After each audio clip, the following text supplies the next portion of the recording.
70 BPSC में एक seat अगर मिल जाए तो फिर सोचिए आपकी मुकद्दर बदल जाएगी। जीरो से हीरो बनने में आपके पास वक्त नहीं है, बहुत कम समय है, आप चाहें तो इसे पूरा कर सकते हैं। हेलो नमस्कार दोस्तों, उम्मीद है आप सभी लोग अच्छे होंगे, बढ़िया होंगे आप सभी लोग। तो जैसा कि हम लोग अभी प्रीवियस ईयर घटना चक्र अगर आपके पास होगा तो प्रश्न को देखिए, डिस्कशन आपको मज़ेदार एकदम यहाँ पे मिलेगा। एक बार सबको कम से कम हमने एक बार आपको कहा भी था कि जब आप 70 बीपीएससी को निकालने के लिए ठान ही लिए हैं तो सबसे ज़्यादा सेल्फ स्टडी में रिवाइज करिए, और रिवाइज के बाद कम से कम डेली 400-500 प्रश्नों को बनाइए। प्रीवियस ईयर का सबसे पहले जो प्रश्न है उसको बना ही लीजिए, उसके बाद जितने भी स्टेट लेवल का एग्ज़ाम है जो हुआ है सबको बनाइए। तो ये हमारा जो सेशन है आपके लिए है, मतलब 70 बीपीएससी के लिए ही है, और इसमें बहुत स्पेशलाइज किया गया है। यानी कि जब आप डिस्कशन देखेंगे तो इसमें बहुत सारे एंगल को, बहुत सारे जो पार्ट है उसको कोशिश किया गया है पकड़ने का, ताकि अगर प्रश्न बनाया जाएगा तो प्रश्न कम से कम एग्ज़ाम हॉल में आप बना लें, इतना है। चलिए अगला सवाल हम लोग देखते हैं। अगला सवाल है हमारा, निम्नलिखित में किस अंग्रेज अधिकारी ने पुर्तगालियों को स्वाली के स्थान पर हराया था? पुर्तगालियों को स्वाली के स्थान पर हराया था। प्रश्न एक बार और देखिए, निम्नलिखित में से किस अंग्रेज अधिकारी ने पुर्तगालियों को स्वाली के स्थान पर हराया था? आपको ये बात पता होगा कि पुर्तगाली सबसे पहले भारत में आए और पुर्तगालियों ने भारत के राजनीति में प्रवेश भी किया, और यहाँ तक कि समुद्र में अपना दबदबा भी बनाई। दबदबा बनाने के बाद वो भारत में फैक्ट्री भी स्थापित कर ली, लेकिन फैक्ट्री स्थापित करने के बाद जब दूसरा यूरोपीय आगमन होता है यहाँ पे, यानी कि जब ईस्ट इंडिया कंपनी भारत में आती है तो भारत में वो भी चाहती है फैक्ट्री खोलना, लेकिन सर्वाधिक विरोध पुर्तगालियों का किया जाता है। पुर्तगालियों के द्वारा सर्वाधिक विरोध किया जाता है, किसका? अंग्रेजी ईस्ट इंडिया कंपनी का। बाद में जिसका नाम है थॉमस बेस्ट, इसके नेतृत्व में पुर्तगालियों का जो विरोध होता है, और थॉमस बेस्ट बहुत ज़्यादा जोर लगा करके स्वाली में पुर्तगालियों को हरा देता है। पुर्तगालियों को हराता है। ये कहानी 1611 का है, 1611 ईस्वी का है। और ये स्वाली जो जगह देख रहे हैं यह मात्र यानी कि सूरत के नज़दीकी है, यह सूरत के नज़दीक है। जैसे ही पुर्तगालियों का हार होता है, पुर्तगालियों का जो दबदबा बना रहता है वो दबदबा समाप्त हो जाती है। इसी समय देखिए स्वाली में एक मुगल गवर्नर है। उन्हीं मुगल गवर्नर से थॉमस बेस्ट यहाँ पे फैक्ट्री खोलने की अनुमति मांगता है। यहाँ पे फैक्ट्री खोलने की अनुमति मांगता है और अनुमति मिल जाती है। यहाँ पे अनुमति मिल जाती है। बाद में देखिएगा, बाद में कैप्टन मिडल्टन के सहयोग से 1613 ईस्वी में पहली फैक्ट्री स्थापित किया जाता है ईस्ट इंडिया कंपनी का। कहाँ पे? सूरत में। अस्थायी रूप से पहली बार सूरत में इसकी स्थापना किया जाता है। इसलिए कभी कभी प्रश्न पूछता है कि अंग्रेजों ने सबसे पहला फैक्ट्री की स्थापना कहाँ किया था? सूरत में किया था। कब किया था? 1613 ईस्वी में किया था। और सबसे ज़्यादा फायदा यानी कि सहयोग जो था वो मिडल्टन के द्वारा किया गया था। कैप्टन एक मिडल्टन थे, उन्हीं के सहयोग से अस्थायी फैक्ट्री की स्थापना यहाँ पे होती है। इतना ही नहीं, जब यहाँ पे अस्थायी फैक्ट्री की स्थापना हो जाता है तब ईस्ट इंडिया कंपनी सोचती है कि अब इसका विस्तार किया जाए। और विस्तार में वो अहमदाबाद है ना, अहमदाबाद में वह अपना फैक्ट्री का स्थापना करता है। उसके बाद वह बुरहानपुर में अपना फैक्ट्री का स्थापना करता है। उसके बाद अजमेर में फैक्ट्री का स्थापना करता है, अजमेर में। और अजमेर में फैक्ट्री के बाद वो आगरा में फैक्ट्री का स्थापना करता है। उसके बाद देखिए बाद में यूरोप में पुर्तगालियों के मध्य में और अंग्रेजों के मध्य में लड़ाई हो जाता है, युद्ध हो जाता है, जिसका प्रभाव भारत में भी देखने को मिलता है, जिसका प्रभाव भारत में देखने को मिलता है। और यहाँ पे पुर्तगाली को अब समझ में आ जाता है कि दबदबा अब यहाँ पे भारत में अंग्रेजों का है, ईस्ट इंडिया कंपनी का है। उस समय पुर्तगाली राजकुमारी कैथरीन का विवाह ब्रिटेन के राजकुमार प्रिंस से हो जाता है। तब यहाँ पे जिस बम्बई पे अधिकार था पुर्तगालियों का, वह दहेज स्वरूप अंग्रेजों को दे देता है। अंग्रेजों को दहेज स्वरूप क्या होता है, मिल जाती है। उसके बाद अंग्रेज जो है बेदारा का युद्ध में, वांडीवास का युद्ध में फ्रांसीसियों को, डचों को हरा करके एक छत्र राज्य की स्थापना कर लेता है। चलिए आगे हम लोग बढ़ते हैं। अगला प्रश्न, अगला प्रश्न हो जाएगा 12 नंबर, है ना। उस क्षेत्र की पहचान करें, उस क्षेत्र की पहचान करें जहां से यूरोप वासियों को सर्वोत्तम सोरा और अफीम प्राप्त होता था। उस क्षेत्र की पहचान करें। बहुत बार यह सवाल पूछा गया है, यह सवाल बहुत बार पूछा गया है। उस क्षेत्र की पहचान करें जहां से यूरोप वासियों को सर्वोत्तम सोरा और अफीम की प्राप्ति होती है। तो अफीम की प्राप्ति और सोरा कहाँ से प्राप्त होता है, बिहार से हो जाएगा। आंसर क्या हो जाएगा, ए हो जाता है। आंसर क्या हो जाएगा, ए हो जाएगा, है ना। यूरोप वासियों का सर्वोत्तम सोरा, ये बात आपको पता होगा कि 1632 ईस्वी की बात है। 1632 ईस्वी की बात है। और इसी समय पटना में, जो पटना कॉलेज आप देख रहे हैं, उसकी उत्तरी इमारत पर डचों ने एक फैक्ट्री खोली थी और वहीं पे व्यापार का एक केंद्र बनाया था। और डचों का सबसे ज़्यादा जो रुचि था, वो रुचि था अफीम में। वो सबसे ज़्यादा रुचि अफीम में रखते थे। अफीम के बाद चीनी में इनका रुचि था। और चीनी के बाद सोरा, और सोरा के बाद सूती वस्त्र का ये लोग व्यापार करते थे। सूती वस्त्र का ये लोग व्यापार करते थे। अफीम का, चीनी का, सोरा का और सूती वस्त्र का यह व्यापार जो है बिहार से ही ये लोग करते थे। और यही वजह था कि सोरा, जो तिरहुत का जो क्षेत्र आपको दिख रहा है, सोरा, और सोरा को उत्पादन करने वाला एक जाति होता था जिसको नोनिया जाति कहते हैं, नोनिया। और ये प्रश्न पूछा गया है, नोनिया जाति के लोग ही सोरा का उत्पादन करते थे। अफीम नशा के लिए बहुत ही फेमस था ये अफीम का व्यापार भी बिहार से ही होता था। और यूरोपीय जो कंपनी है इस पर नियंत्रण करना चाहती थी। ठीक, तो इसका आंसर क्या हो जाएगा, इसका आंसर ए बिहार हो जाता है। इसका आंसर ए बिहार हो जाएगा। चलिए आगे बढ़ते हैं हम लोग। नेक्स्ट 13 नंबर, अंग्रेजी शासनकाल में भारत का कौन सा क्षेत्र अफीम उत्पादन हेतु प्रसिद्ध था। देखिए, ये प्रश्न जो है बहुत बार पूछा गया है। और यहाँ सिर्फ बिहार में ही नहीं पूछा गया है, सिर्फ बीपीएससी में ही नहीं पूछा गया, क्योंकि बहुत सारे जो आयोजित एग्ज़ाम है उसमें ये सवाल पूछे गए हैं, है ना। इसका आंसर ए हो जाता है। चलिए आगे बढ़ते हैं हम लोग। अगला प्रश्न देखते हैं, इम्पॉर्टेंट प्रश्न हो जाएगा ये वाला। इलाहाबाद की संधि के बाद, कहते हैं इलाहाबाद की संधि के बाद रॉबर्ट क्लाइव ने मुर्शिदाबाद का उप दीवान किसे बनाया। आपको पता होगा कि 1764 ईस्वी में बक्सर का युद्ध हुआ था, बक्सर का युद्ध। और इस बक्सर की युद्ध में 3 शक्तियाँ एक साइड में थी, है ना, और एक तरफ अंग्रेज थे। बट अंग्रेज ने इस युद्ध को जीत लिया। जीतने के बाद यहाँ पे 1765 ईस्वी में इलाहाबाद की संधि हुई, इलाहाबाद की संधि। और यह इलाहाबाद की संधि 2 लोगों के साथ होती है। एक संधि अवध के साथ होता है और दूसरा संधि मुगल बादशाह के साथ होता है। दूसरा संधि मुगल बादशाह के साथ होता है। यहाँ पे दूसरा संधि मुगल बादशाह के साथ होता है। यहाँ पे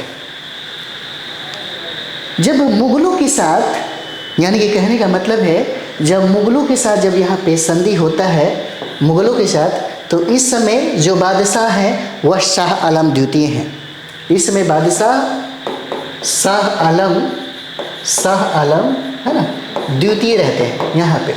और इनसे संधि में शर्तें जो होती है वो शर्तें हो जाती है 26 लाख रुपए, 26 लाख रुपए अब प्रत्येक वर्ष इनको सिर्फ पेंशन ही दिया जाएगा, इनको सिर्फ पेंशन ही दिया जाएगा। और अवध से कड़ा और इलाहाबाद का क्षेत्र लेकर के मुगल बादशाह को दे दिया गया। कड़ा और इलाहाबाद का क्षेत्र जो है, इलाहाबाद का जो क्षेत्र है वह क्षेत्र जो है अब दे दिया गया, किसको दे दिया गया? मुगल बादशाह को दे दिया जाता है यहाँ पे। और इस समय अंग्रेज जो गवर्नर है वो क्लाइव हो जाते हैं, बहुत इंपॉर्टेंट है, यहाँ पे क्लाइव हो जाते हैं। लेकिन बदले में है ना हर चीज़ का कीमत होता है। अगर आप किसी के साथ टाइम देते हैं तो निश्चित तौर पे उसका कीमत भी वसूलते हैं। कुछ भी देने के बदले आदमी कुछ न कुछ लेता ज़रूर है।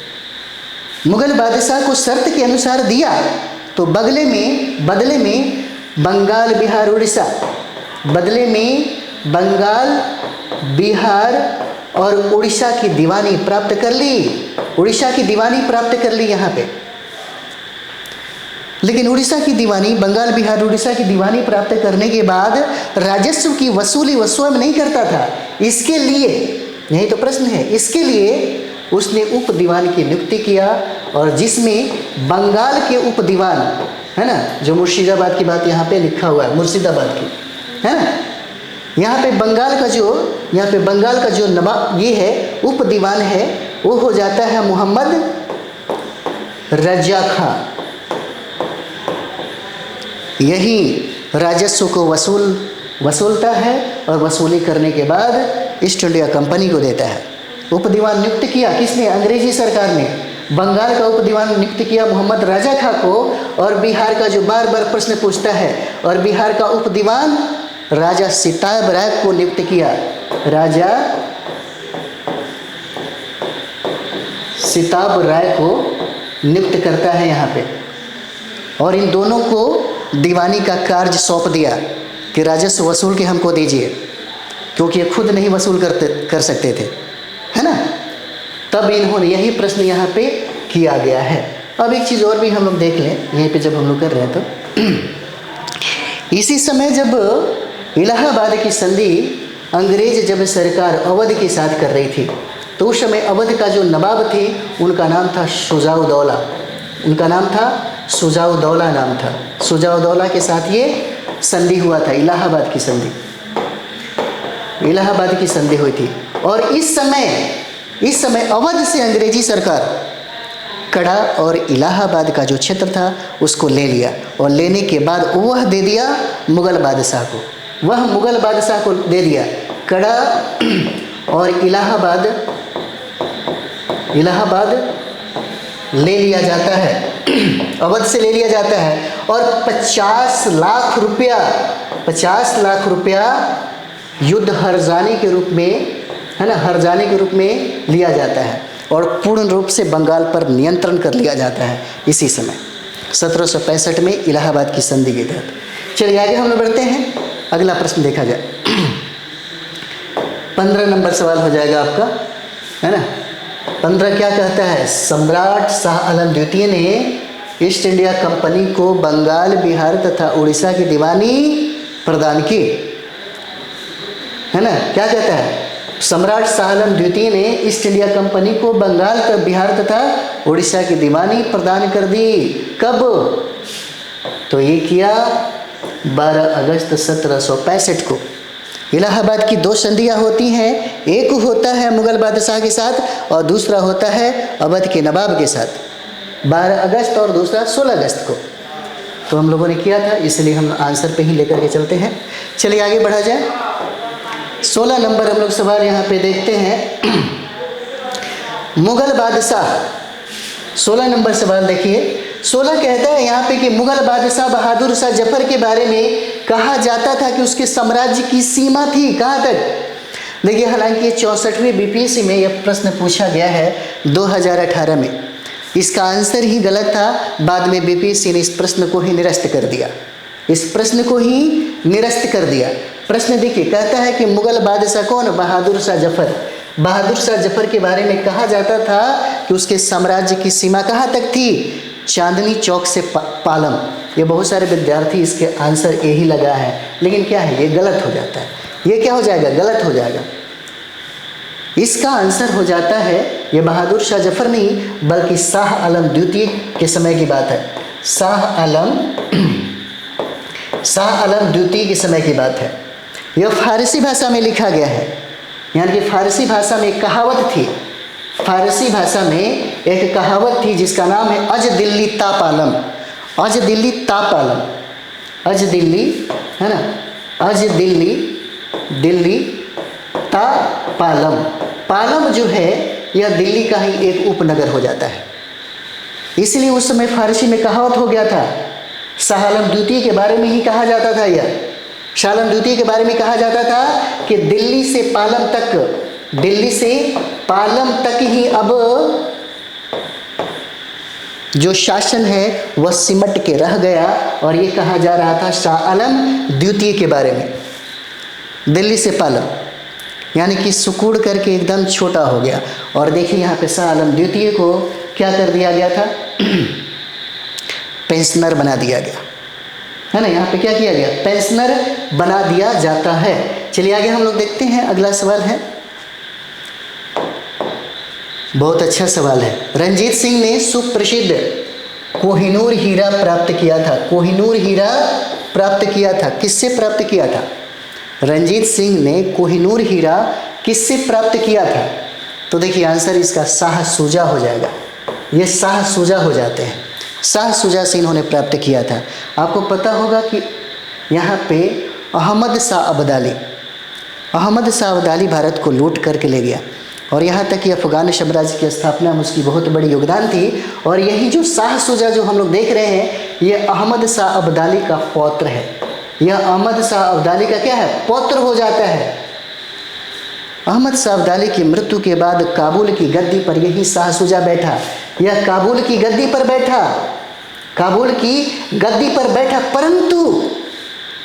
परंतु उसके भाई शाह मुहम्मद ने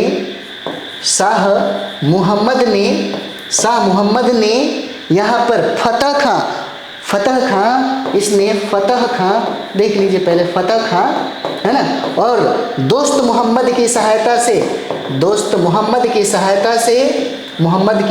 से उसको इस पद से हटा करके परास्त कर दिया। यानी कि काबुल की गद्दी शाह शुजा से इनके भाइयों ने षड्यंत्र के द्वारा क्या किया, छीन लिया। यहाँ पे शाह शुजा जब वो काबुल की गद्दी पर बैठा तो उसके भाई शाह मुहम्मद ने फतह खां और दोस्त मोहम्मद की सहायता से काबुल की गद्दी को हड़प लिया। उसके बाद शाह शुजा भागते हुए भारत पहुँचते हैं और उस समय कहा जाता है कि अफगान जो है गृह युद्ध में फंसा हुआ था। अफगान की जो शक्तियाँ थी, अफगान के जो बादशाह थे, जो राजा थे, वो आपस में गृह युद्ध में लड़ रहे थे, एक दूसरे को दबाने में लड़ रहे थे। और उसका फ़ायदा उठाया रंजीत सिंह ने उठाया। और रंजीत सिंह जो है ये सुकरचकिया मिसल से बिलोंग करते हैं। सुकरचकिया मिसल पूछा जाता है, बहुत बार पूछा हुआ है प्रश्न। सुकरचकिया मिसल से संबंध रखते हैं, सुकरचकिया मिसल से। जब पंजाब का क्षेत्र में जब यहाँ पे आते हैं शाह शुजा तो इनकी शक्तियाँ, रंजीत सिंह की शक्तियाँ जो है वो काफ़ी बढ़ गई रहती है। बढ़ जाने के बाद उसने मुल्तान और कश्मीर के कुछ क्षेत्रों पर अधिकार कर लिया। रंजीत सिंह ने क्या किया, मुल्तान और कश्मीर के क्षेत्र पर वो क्या करते हैं, अधिकार कर लेते हैं। यहाँ पे अधिकार कर लेते हैं। क्यों करते हैं? क्योंकि अफगान तो अपने झगड़े में ही व्यस्त है। इसी झगड़े का फ़ायदा उठाकर रंजीत सिंह ने ये काम किया था, यही फ़ायदा उठाया रंजीत सिंह ने। तब पहुंचता है शाह शुजा रंजीत सिंह के दरबार में। रंजीत सिंह बोलते हैं कि हम वादा करते हैं कि आपको काबुल की गद्दी पर बिठाएंगे। भरोसा होता है शाह शुजा को कि रंजीत सिंह ये काम कर सकते हैं। इसीलिए उस समय कोहिनूर हीरा जो नादिर शाह लूट के ले जाता है फिर से भारत के हाथों में सौंपा जाता है, फिर से भारत के पास लौट आता है। यानी कि शाह शुजा जो है रंजीत सिंह को इसके बदले में कोहिनूर हीरा सौंपता है। प्रश्न तो यही कह रहा था, है ना। चलिए आगे बढ़ते हैं, अगला प्रश्न 18 नंबर सवाल देखते हैं हम लोग। टीपू सुल्तान ने अपनी राजधानी बनाई थी, कहाँ राजधानी बनाई थी, है ना। टीपू सुल्तान ने अपनी राजधानी कहाँ बनाई थी, तो ये राजधानी श्रीरंगपट्टनम में बनाया। यह राजधानी इन्होंने श्रीरंगपट्टनम में बनाया। टीपू सुल्तान और शासकों से 10 कदम आगे ही सोचते थे। टीपू सुल्तान का एक कहावत है, 100 दिन भेड़ की तरह जीने से अच्छा है एक दिन शेर की तरह जिया जाए। ये टीपू सुल्तान का कथन है। और टीपू सुल्तान ने ही जैकोबिन क्लब का सदस्य, जैकोबिन, है ना, जैकोबिन क्लब का सदस्य बना। और ये जैकोबिन क्लब जो है यह फ्रांस का एक क्लब होता है, फ्रांस का क्लब होता है। और फ्रांस की जो क्रांति हुई थी उस क्रांति में 3 संदेश था जिससे टीपू सुल्तान सबसे ज़्यादा प्रभावित थे। वो था समानता, स्वतंत्रता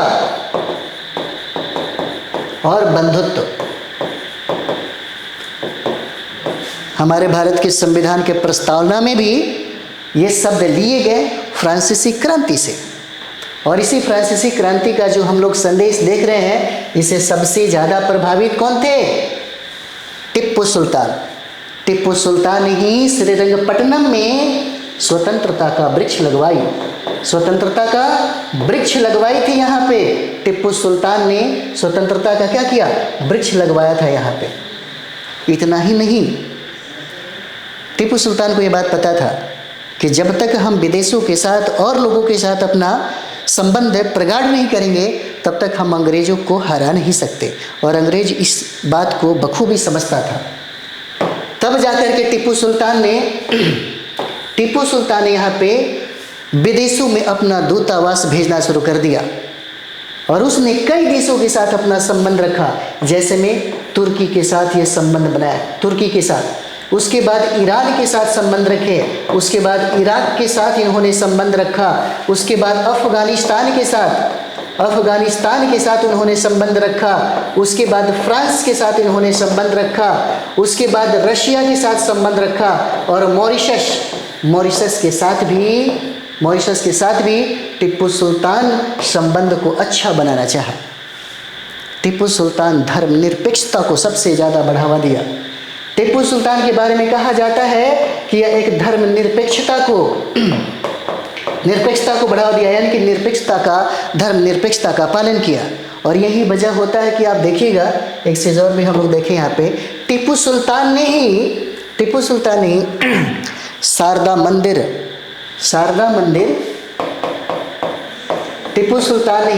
मंदिर और यहाँ पे जगन्नाथ मंदिर का पुनर्निर्माण करवाया था। पुनर्निर्माण इन्होंने करवाई थी यहीं पे। सॉरी, चलिए आगे हम लोग बढ़ते हैं। अगला प्रश्न हो जाएगा 19 नंबर सवाल देखते हैं हम लोग।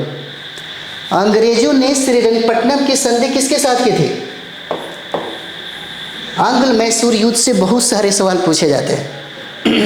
आंग्ल मैसूर युद्ध से बहुत सारे सवाल जो है ये पूछे जाते हैं। क्या कहता है, अंग्रेजों ने श्रीरंगपट्टनम की संधि किसके साथ की थी? 19 नंबर सवाल क्या हो जाएगा? श्रीरंगपट्टनम की संधि टीपू सुल्तान के साथ होता है। आंसर इसका सी हो जाएगा।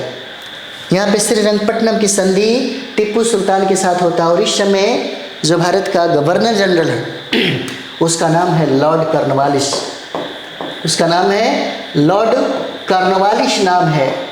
लॉर्ड कॉर्नवालिस और टीपू सुल्तान के मध्य में श्रीरंगपट्टनम की संधि होती है। इस समय देखिएगा 1790 से लेकर के 92 तक, यानी कि आंग्ल मैसूर युद्ध का यह तीसरा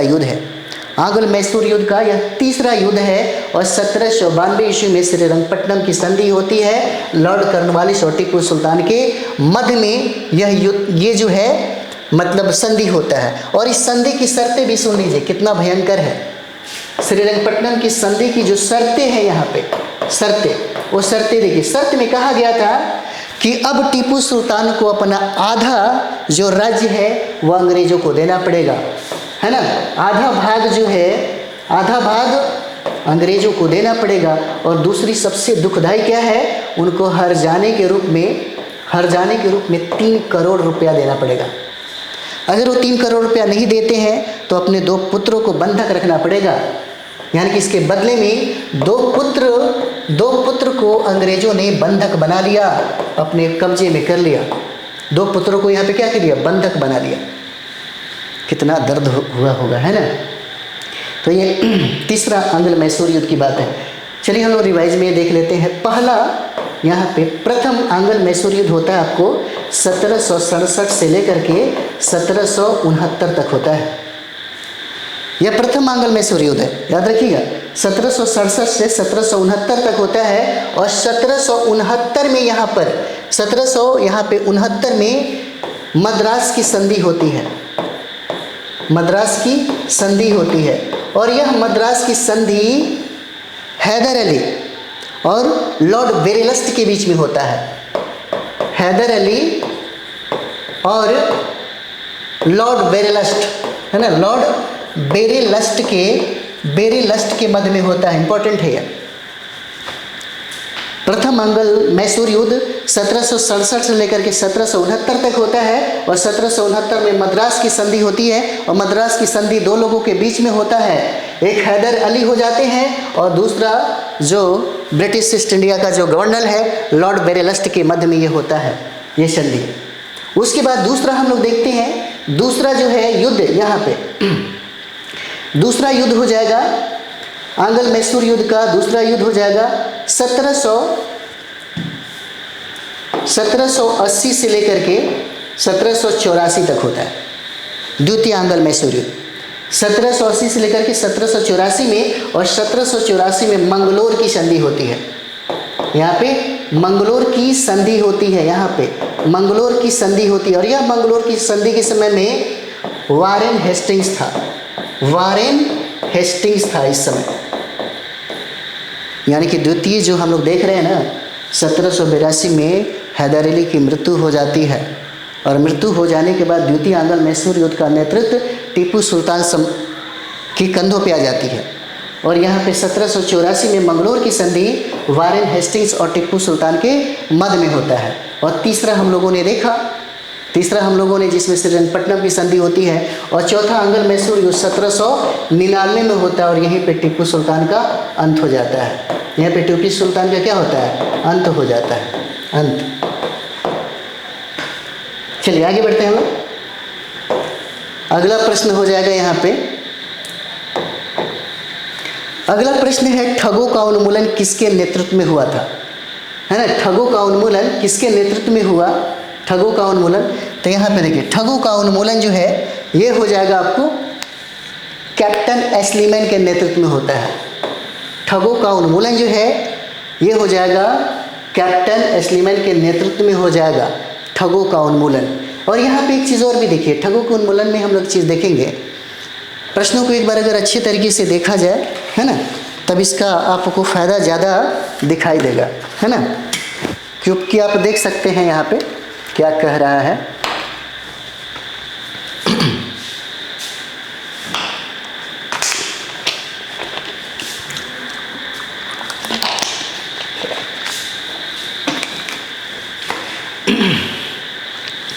ठगों का उन्मूलन किसके नेतृत्व में हुआ। तो यहाँ पे ठगों का उन्मूलन में देखेंगे Lord William Bentinck, Lord William Bentinck, इन्होंने ही कैप्टन एस्लीमैन को नियुक्त किया। और इन्होंने आदेश दिया कि ठगों को जल्दी से जल्दी समाप्त किया जाए। क्योंकि ठगों की बात अगर हम लोग करें तो ये जो ठग हैं, ये ठग जो है हिंदू और मुसलमान दोनों थे, हिंदू और मुसलमान दोनों थे। चीज़ों को समझिएगा, यहाँ पे हिंदू और मुसलमान दोनों थे। और ये दोनों लोग काली है ना, दुर्गा और भवानी की पूजा करते थे ये लोग। काली दुर्गा भवानी की पूजा करते थे। लगता था कि इनके पूर्वज ही ऐसा करते हैं, इसलिए इन्होंने ये धर्म ही बना लिया, ठगी करना। और कहा जाता है कि जब ये शिकार करते थे तो शिकारी को कैद करके उनका गर्दन काट करके इस काली और दुर्गा के समीप में चढ़ावा देते थे, बलि चढ़ाते थे। और इनका मानना था कि ऊपर वालों ने हमें ऐसा करने के लिए ही पैदा किया है। ठगों को ऐसा लगता था, इनको ऐसा लगता था कि इनके मृत्यु के जो कारण है मेरे ही वजह से, मतलब मेरे ही हाथों लिखा गया है। ये लोग भक्ति करते थे किसका? तो काली दुर्गा और भवानी का। सारे लोग परेशान थे उस समय में, जनता भी परेशान थी, वहाँ के छोटे छोटे राजा महाराजा भी परेशान थे, यहाँ तक कि जनता सरकार से अपील कर रही थी। तब लॉर्ड विलियम बेंटिंक ने कैप्टन एस्लीमैन को नियुक्त किया और कैप्टन एस्लीमैन ने कार्रवाई करके लगभग 1500 ठगों को बंदी बनाया। 1500 ठगों को बंदी बनाया, जिसमें बहुत सारे लोगों को फांसी दे दिया गया, बहुत सारे लोगों को फांसी दे दिया गया और बहुत सारे लोगों को निर्वासित कर दिया गया। लास्ट में 1837 ईस्वी में 1837 मतलब ईस्वी में जा कर के ठगों को पूरी तरह से इसका अंत कर दिया गया। यहीं पे पूरी तरह से इसको अंत कर दिया गया। तो यही प्रश्न है, ठगों का उन्मूलन किसके नेतृत्व में हुआ? तो कैप्टन एस्लीमैन हो जाते हैं। चलिए अगले वीडियो में हम लोग बात करते हैं 21 नंबर प्रश्न से, है ना। आप लोग अच्छे से रिवाइज करिए, एकदम पूरा हिम्मत और पूरा एनर्जी लगा करके पढ़ाई करिए। 70 बीपीसी में एक सीट अगर मिल जाए तो फिर सोचिए आपकी मुकद्दर बदल जाएगी। जीरो से हीरो बनने में आपके पास वक्त नहीं है, बहुत कम समय है, आप चाहें तो इसे पूरा कर सकते हैं। मिलते हैं हम लोग अगले वीडियो में। थैंक यू वेरी मच आप सभी लोग।